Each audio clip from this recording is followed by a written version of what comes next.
Hey there, Quinn here with PTSD While Black. Just doing a little bit of reflection after therapy. Because I was realizing and talking about how I'm having difficulty with being okay, that things are fine and there's nothing to um, look out for.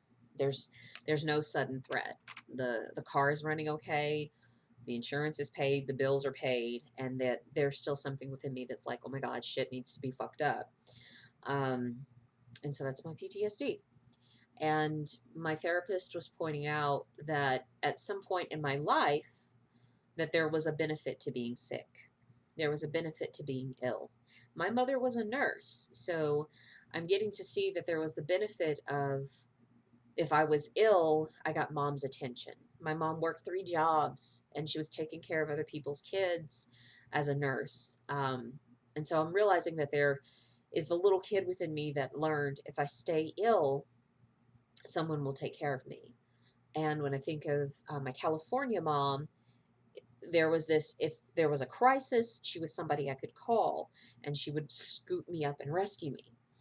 Um, and so I'm realizing that I've been stuck in that crisis mode and I didn't know how to be okay when I'm well. I'm fine. Can you still love me? And do I still have value even when I'm well? And I look at how I've taken those primal relationships and I've brought it into my marriage of like my partner often feels threatened when I am doing well. My brain's on fire. I'm being creative. I am involved. I am present. But when I'm sick, when I have a seizure or a high pain day, I'm ill, he gets to swoop right in and save me. And I get to stay in that comfortable mode of needing to be rescued.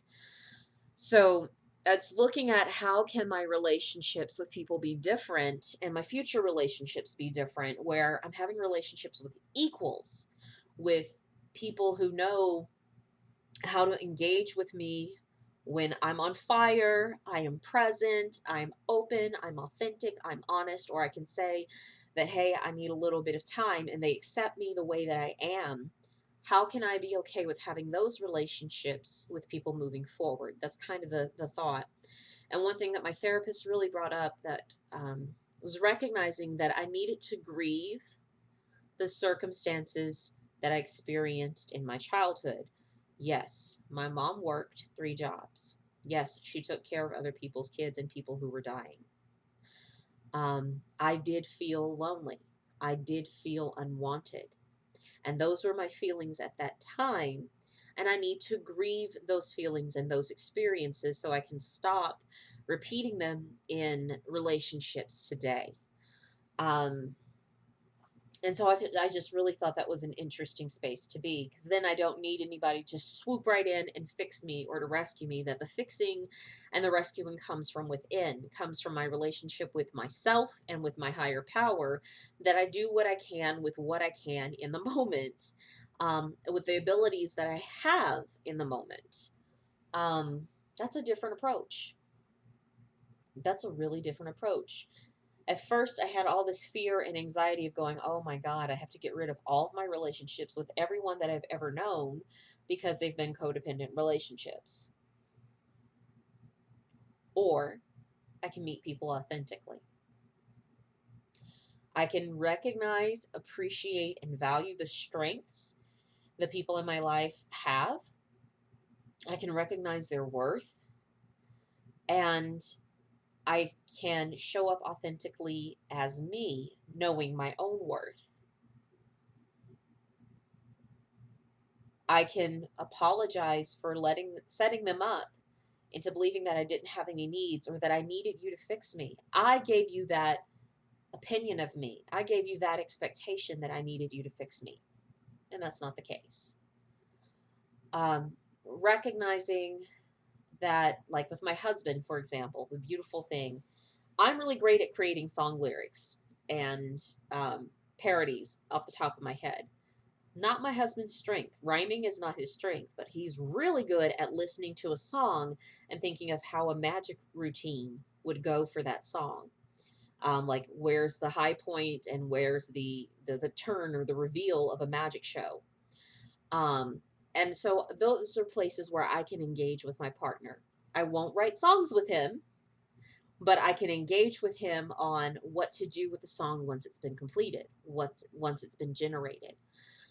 Um, and so I'm setting myself up now to have these different kinds of relationships with my husband. And now I think of how can my relationship with my mom be different? And I'm realizing in my amends with my mother is that I set you up to believe you needed to fix me, to rescue me, and then I did the same hurtful behavior to you, trying to fix you and rescue you. Can we have an authentic relationship based on our strengths, based on who we are as equals, versus saving or being a know-it-all or being disciplined, having to be good enough, be a good girl, um, being the strong, independent black woman? Can we let those labels go and just be us together? Because that's the kind of relationship I want to have with my mom. And that's the kind of relationships I want to have with the people around me. So I guess when I shake hands with people for the first time, I can say, "Hi, I'm Quinn. I'm goth. I'm pretty intelligent most of the time. Sometimes my brain injury will slow me down. I'm creative. I'm wacky. I love karaoke. And I have deep, deep emotions and love having deep philosophical conversations. Would you like to have that type of relationship with me? What do you have to offer? What can I look forward to from you?" That's very different than the complying that I've been doing, the hiding, the minimizing. I love that my therapist pointed out, she's like, "Quinn, you're a really brilliant person, and that you have been using being ill or making yourself look dumber or disinterested in a situation so that you can have an even playing field with others. Instead, just be you." Um, so we'll give it a try. We'll see what happens this month, applying that new knowledge of just being me. All right. Till next time, kids. Peace.